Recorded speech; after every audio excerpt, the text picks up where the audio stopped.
Koreyslarning eng foydali va qadimiy yeguliklari bilan bo'lishaman. Bu taom menga ayni navqironlik vaqtlarimni eslatadi. Undirilgan soyani 2 daqiqa qaynatib, sovuq suvda chayib olamiz.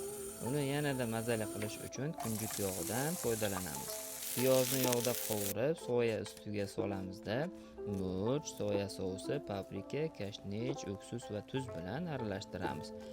Tofuni ham birrov qovurib olamiz. Tuxumni ham kunjut moyida qovurib qo'shsangiz va kunjut bilan iste'mol qilsangiz juda mazali va foydali bo'ladi. Koreyaga kelgan yillarim halol oshxona va do'konlar topish qiyin edi. Shunday o'simlikdan tayyorlangan mahsulotlar bilan tamaddi qilib yurardim. Siz ham bu taomdan tatib ko'rgan bo'larmidingiz? Kommentariyada yozib keting.